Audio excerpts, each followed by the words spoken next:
Hello everybody and welcome back to Red Eagle Politics. Make sure you guys like this video down below and subscribe to the channel if you are new. And yes, as you guys probably can deduce if you have not seen the stream yesterday, I'm a little bit under the weather, but the show must go on, and Donald Trump has clinched the Republican nomination. Not the first time, not for a second time, but a third time. He crossed the delegate threshold last night. He did it by winning the state of Washington, and as a result, the matchup is set. Biden also technically clinched on the Democrat side, despite the fact that he never really had any serious challengers, and we are in for a Donald Trump versus Joe Biden 2024 presidential rematch, a matchup, our first rematch since 1956, when you had Eisenhower go out there and defeat Stevenson for a second time.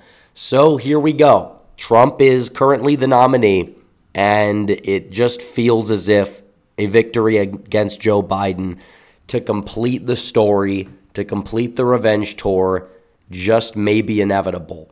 And he currently leads in RCP by 2.4%. He got bumped up. A new poll has him up big. He has his highest total there since before February.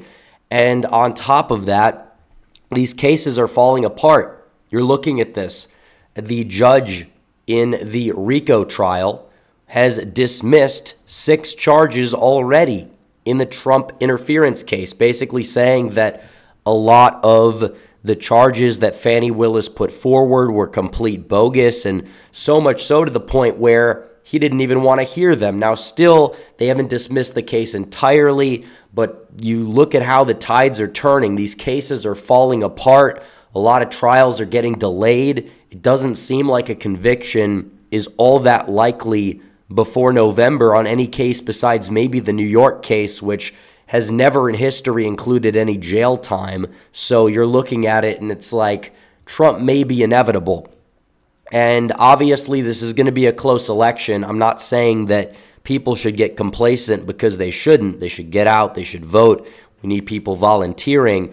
But still, the fact that Donald Trump is doing so well and that he's in the best position of his political career is undoubtedly encouraging. And Joe Biden has lost a lot of support and enthusiasm, even from the 2020 election. And we saw that last night in these primaries, by the way. And I did want to cover the primary results that we saw last night out of 4 states, because you look at Georgia. Donald Trump, he won every county. Obviously, Haley dropped out. She was doing okay in some of the early vote in Georgia. But even then, in a lot of these suburbs, even as the election day vote came in, Haley couldn't even crack 20% in Gwinnett County, which has moved left in recent years. And Donald Trump's turnout, he got 500,000 votes, despite it not being the most, contested primary in that we know.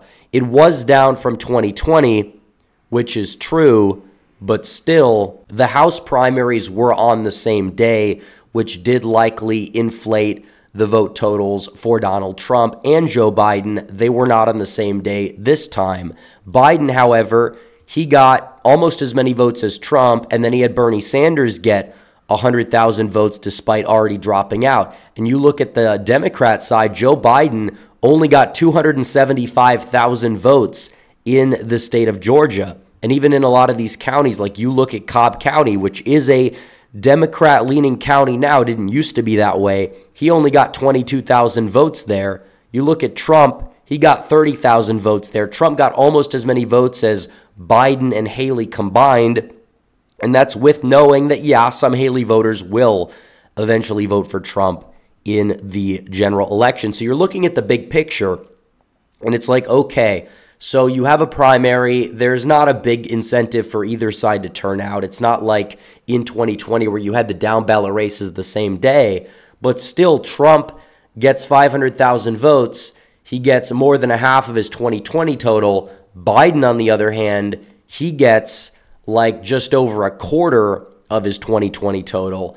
That's brutal. That's abysmal. And even though there was a good share of the vote that was early, Haley didn't really make that much of a dent, despite Georgia being an open primary state and being a state where you usually see a lot of crossovers. So I do think turnout will be down this election from 2020 where you had COVID level turnout. I do think that Biden has an issue mobilizing black voters. Now, it is true that he got 95%, but I'm not looking at the percent when he's running against these nobodies. There was no uncommitted option or anything like that that actually has been gaining some traction in some states.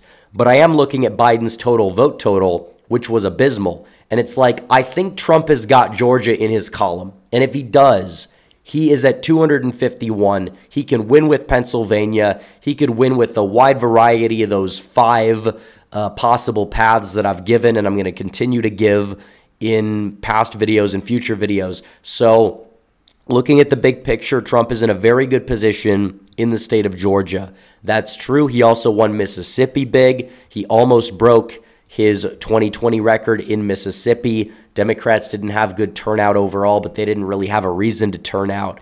And then Roger Wicker, he got by, but still, when Trump's on the ballot, you have more people that are willing to vote for primary challengers. You almost knocked off Steve Womack and Dan Crenshaw, and if there was more attention drawn to those races, it's possible that they would have. And you have like a meh senator in Roger Wicker. He's only getting 60% of the vote.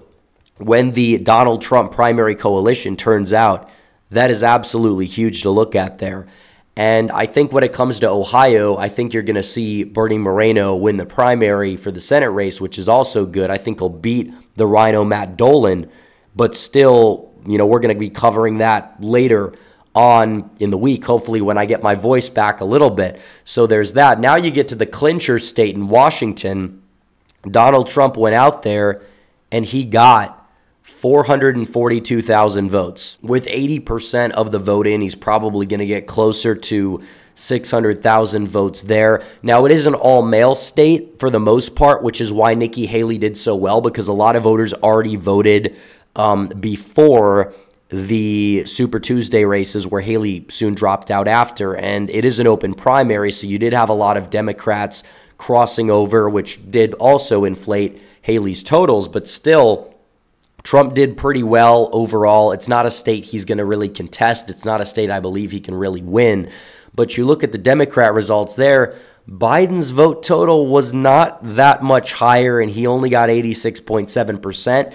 The uncommitted effort didn't have much money in Washington, but it still pulled 50,000 votes so far. It's probably going to pull more than that when all the votes are counted. You know, they count the votes fast, and then it takes like a year to count the remaining 20% for whatever reason. But still, that uncommitted option is probably going to get up there to, you know, in the 60,000 range when they only expected 20,000. So you have that.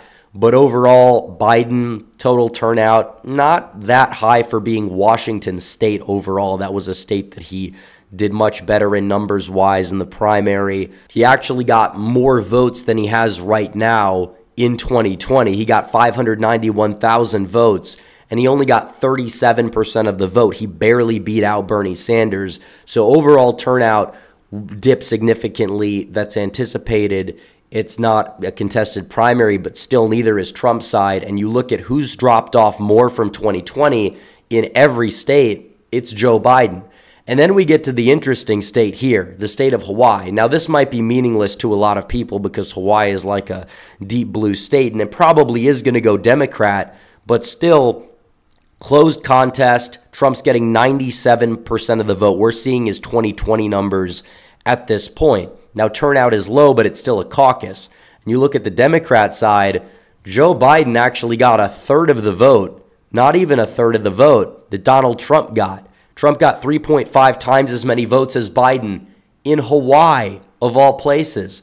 And it's not like you had Democrats crossing over for Haley either, because she only got like 1 to 2% of the vote. So you're looking at the big picture, and it's like, yeah, turnout was down, that we know. It's also a close contest too. But still, Democrats in Hawaii are disillusioned with Biden.